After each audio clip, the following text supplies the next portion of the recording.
Welcome to the Short-Term Rental Playmaker Podcast, where we break down what it really takes to win in short-term rentals in today's market. From insider tips and emerging trends to real conversations with top playmakers in the space, this show gives you the tools, strategies, and mindset to build and scale a successful short-term rental business. Now, here's your host, Joe Roney. Today's episode is brought to you by Savvy STR Agents, the short-term rental real estate experts helping investors find profitable vacation rental properties nationwide. If you're serious about scaling your STR portfolio, Savvy STR Agents should be your first call.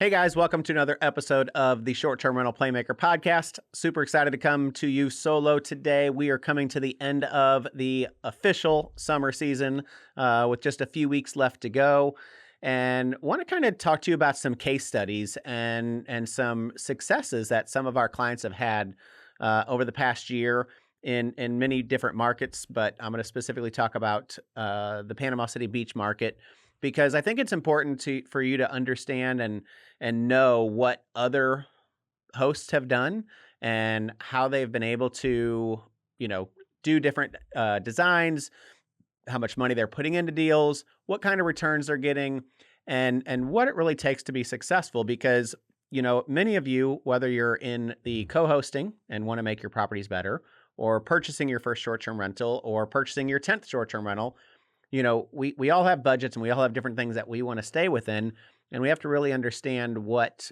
that takes. And I think talking about a couple of case studies, I think will kind of open the door a little bit. So I have three specific ones we're going to talk about. One of them I do manage, but a couple of them are clients that they did everything on their own.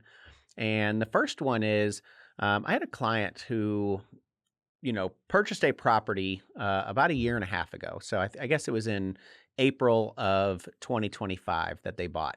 And I've talked about this property before, but it's an important case study because it's one of the greatest ROIs that I've seen in short-term rentals in the Emerald Coast over the last 4 or 5 years, because they purchased this property for $550,000. And now this couple, the husband, general contractor, builder, he had done a lot of construction, very, very handy, and he did the entire remodel himself, including adding the pickleball court and the whole works. And he still spent doing it himself around $250,000. He estimated it would be $350,000 if he didn't do it himself, if he had to hire everything out, because he still did hire people. He had hired his contractors, local people. There was things that he couldn't obviously do just solo, but he estimated he'd be at $350,000, but all in, he was at $250,000. So this house at $550,000 plus $250,000 is $800,000. And going into, they went live later in the year. So, their winter was a little bit slow, but in 2026, we're talking well over $200,000 in revenue, and they haven't even finished their fall. So potential that this property is going to probably finish up somewhere around $240,000. That is a 30% gross ROI. Now, I'm going to tell you about what they did. So if you've seen what's happening in Scottsdale, Arizona, and Bradenton, and even in Asheville, North Carolina, those are some of the big areas. Disney's a big market that does this too, where people really take their designs over the top, and they really put a lot of emphasis in the outdoor space.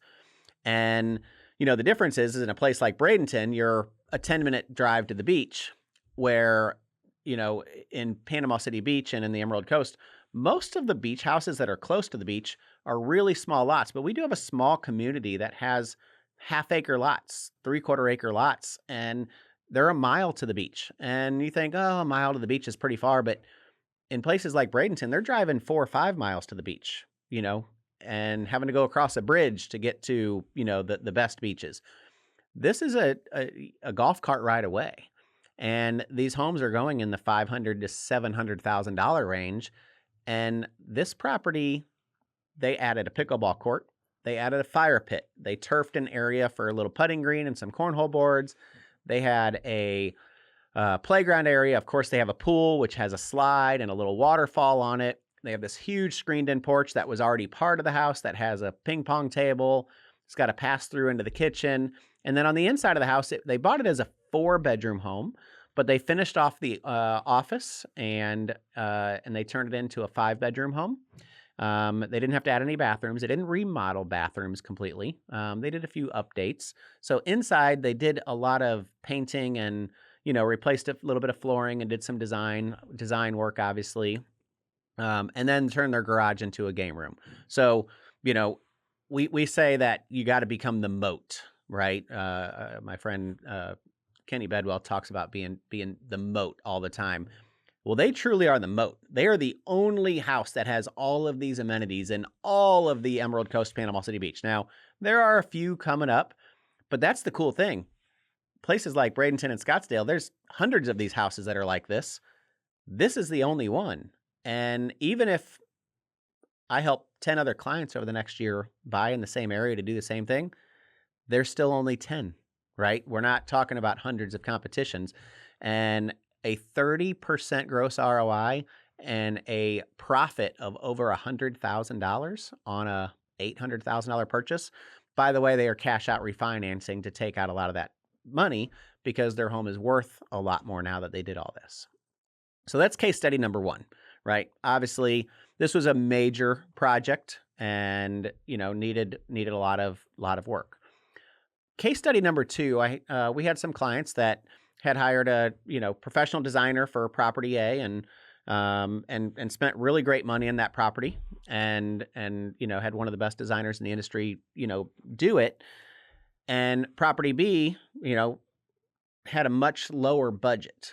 Now, you have to understand and design who your guest avatar is and who you're designing for and what areas you do. You don't always have to go spend $200,000 or even $100,000 on a great design when you could put in $20,000 to $25,000 to get the similar results.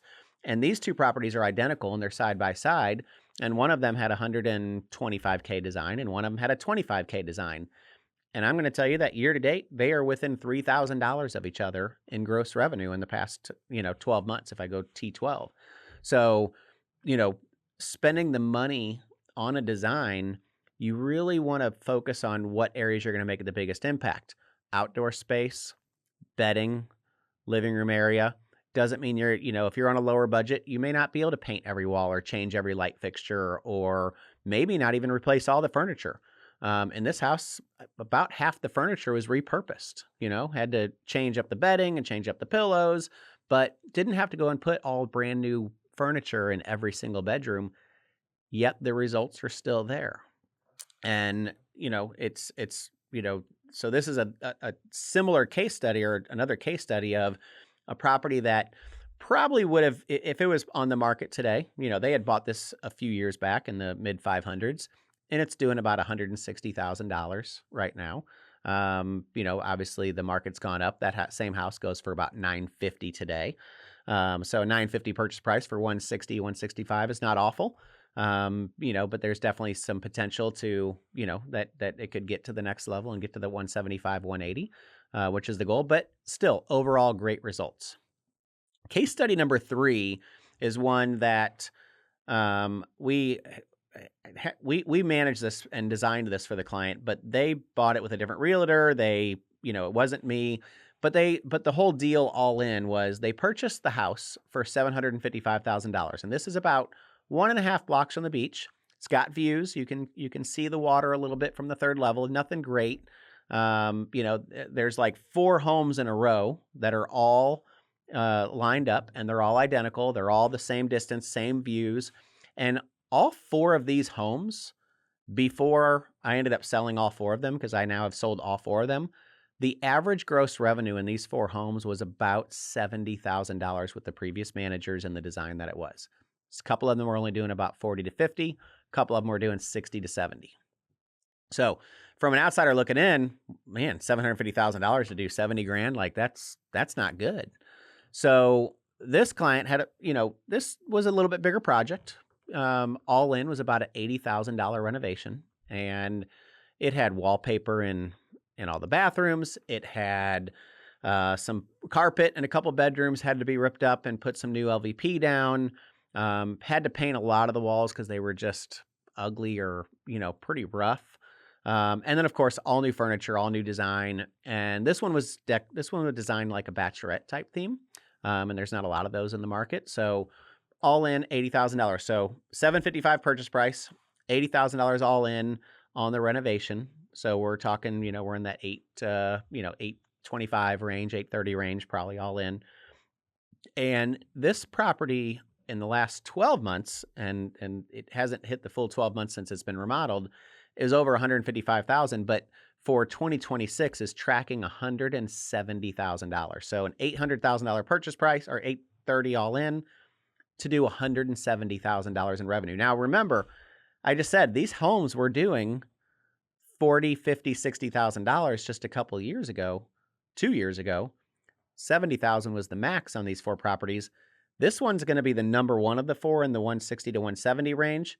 But the one next door is doing about 130, 140. The one next to that is trending to do very similar numbers. It's having a great season. They just went live in March. And then the 4th house just got live. Client just remodeled it. And coming out of the gate, she booked her entire July at almost $30,000, literally within the first week of going live. And the house that we do did about $30,000 in July. So that one we are definitely projecting with the design that she did to hit very similar numbers.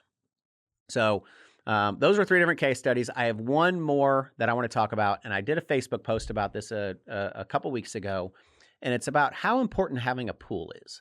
And we had another property that we had managed for multiple years. So previous owner, great military guy, bought had a bunch of long-term rentals, bought a short-term rental, and hired us to manage it. They actually did a lot of the design themselves. We had to come in and tweak and do a few things at the end, but there was no pool. It was just a 5-bedroom home about 3/4 of a mile from the beach, but it was brand new build, 2,800 square foot, beautiful house.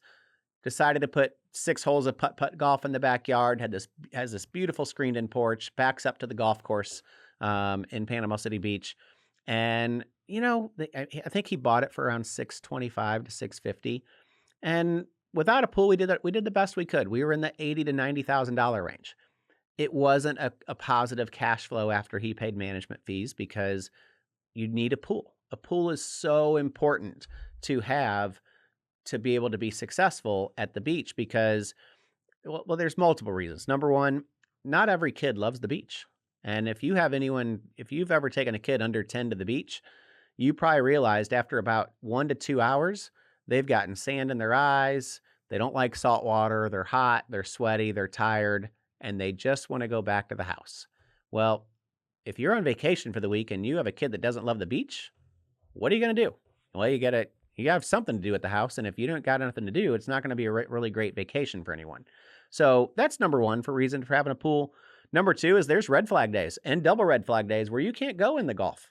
And it's 90 degrees in the summer in Florida. You don't want to just go sit on the beach all day and not be able to jump in the water.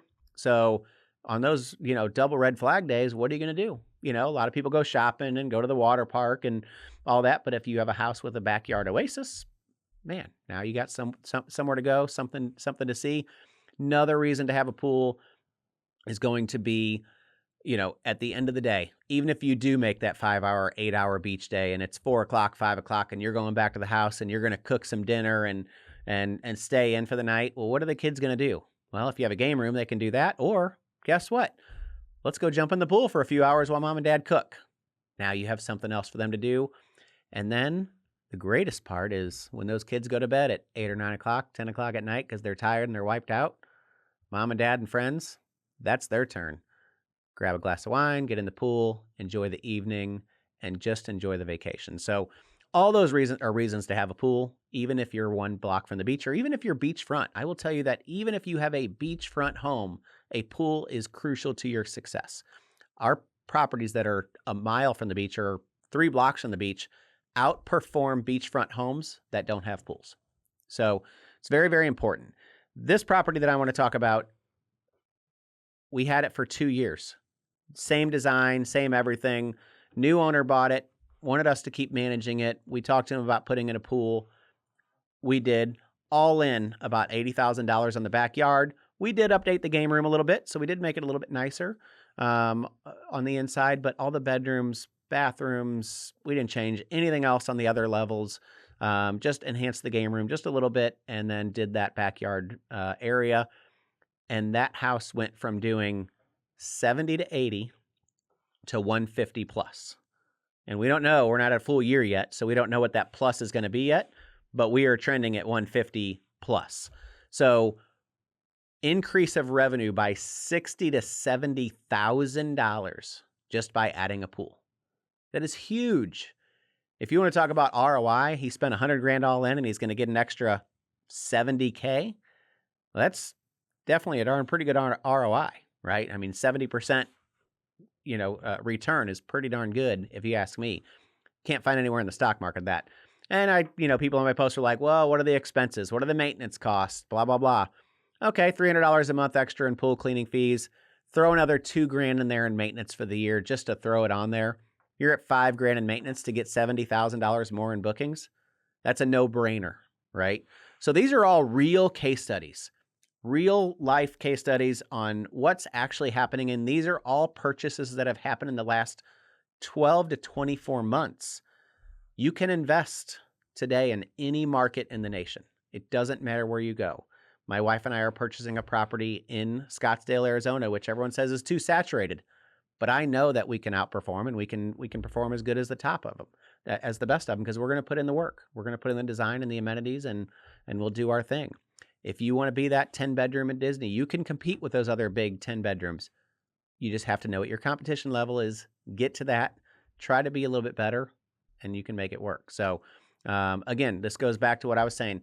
That doesn't mean you have to put $200,000 into the property.